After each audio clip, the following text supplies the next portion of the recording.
So all these things, okay, so all these things are defaultly available in which package?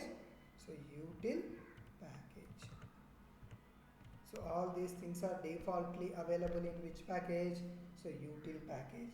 So if you import the util package only, so we can access all these concepts. So if you want to access all these concepts, so definitely we have to import the which package? So util package we have to import. So what is meant by collection? So the group of individual objects in a single entity. So collection is an interface. So collection is having how many interfaces? So two interfaces. So one is a list interface, another one is a set interface. Okay. So next, list is available which classes? So one is a vector class, another one is a array list, another one is a linked list.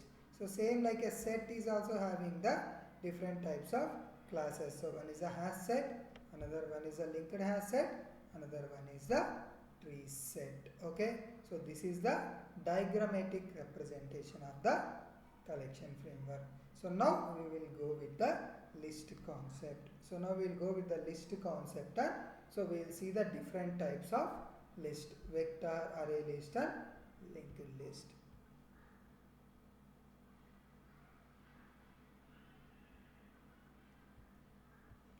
So now I will explain with the tabular representation. So if I explain with the tabular representation, so it is very easy for you to understand.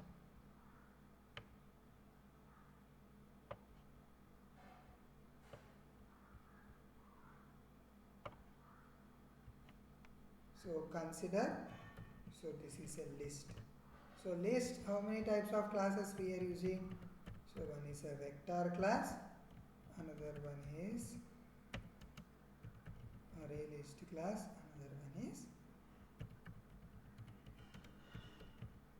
linked list class. So theoretically is only different. So practically everything is a same. So practically everything is a same. So before that, first I will show you so how to represent the syntax of this vector array list and linked list. So what is the syntax of this vector array list and linked list means? So whenever you are representing the syntaxes, so first we have to write the class name. So what is the class name? So vector is the class name, and after that we have to use these two brackets. So inside these two brackets, so what you have to mention? So just now I told the wrapper class concept.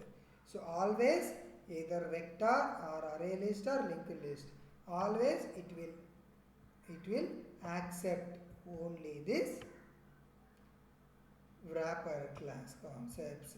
Always it will accept the which concepts? So the wrapper class concept. So in this wrapper class concept, so just include string also.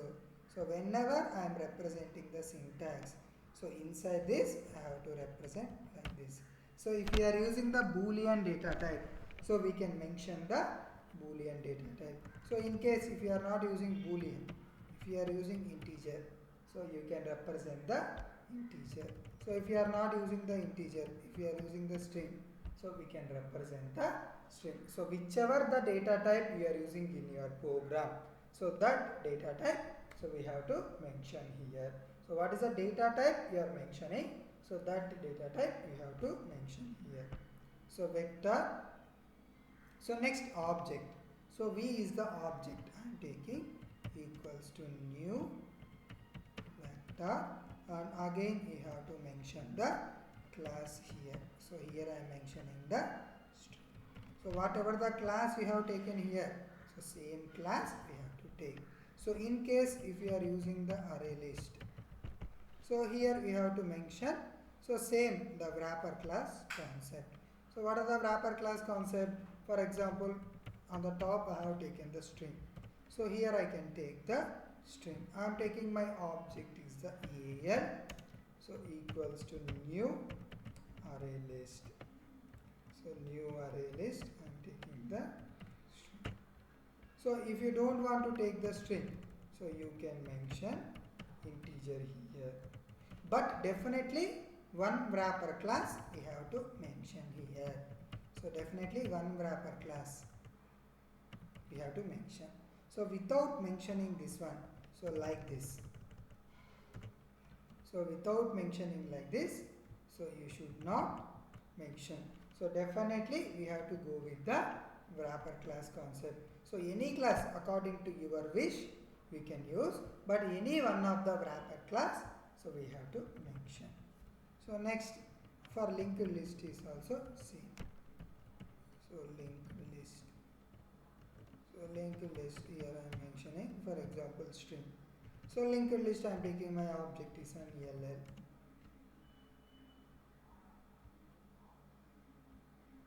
So here I am taking new.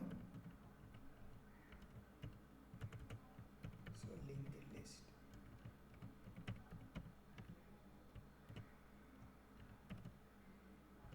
Okay. So this is the syntax you have to mention. Okay. So just I am telling about the syntaxes only. So these are the syntaxes of the vector, array list and linked list. So then why we are using the vector, then why we are using linked list, then why we are using array list.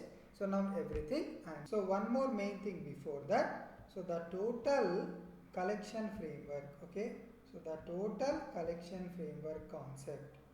So the total collection framework concept came in which version means, so 1.2 version. So the total collection framework concept came in which version? So 1.2 version. So the total collection framework concept came in which version? So 1.2 version. So from the 1.2 version we are using the collection framework. So before 1.2 version also we are using some programs. So what are that programs, everything I will tell you. Okay. So and one more main thing. So whenever you are using these syntaxes, so definitely on the top, so we have to import which package? So util package you have to import. So without importing the util package, so you cannot access these concepts. So without importing the util package, so you cannot access this concept. Okay. So now come. So now come to our topic.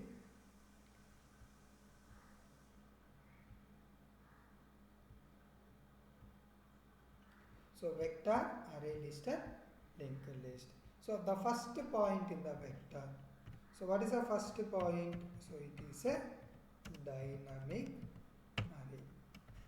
So what is the first point in the vector? So it is a dynamic array. So what is the first point in the array list? It is also dynamic array. So what is the first point in the linked list? So it is also dynamic array.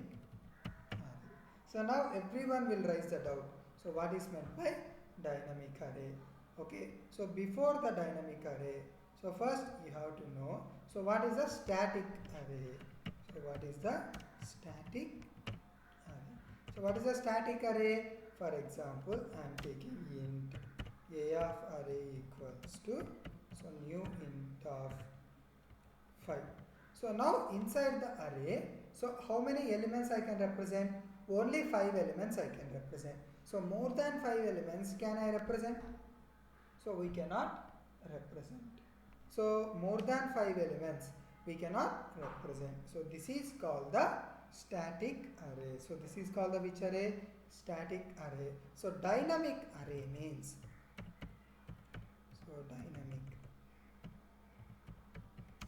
so dynamic array means, so there is no size limit. So there is a no size limit for the dynamic array. So no size limit means what? Unlimited we can enter. So that is called the static array and dynamic array. So static array means, so definitely there is a size limit. So if the 5 means only 5 elements I can enter. So more than 5 elements I cannot enter. But dynamic array means, so there is a no particular size limit. Okay, so that is called the difference, static and dynamic.